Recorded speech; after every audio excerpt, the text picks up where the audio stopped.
In Microsoft Teams, teams are groups of people brought together for work, projects, or common interests. Teams are made up of channels.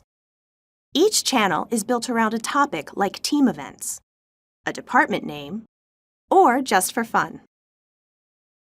Channels are where you hold meetings, have conversations, and work on files together.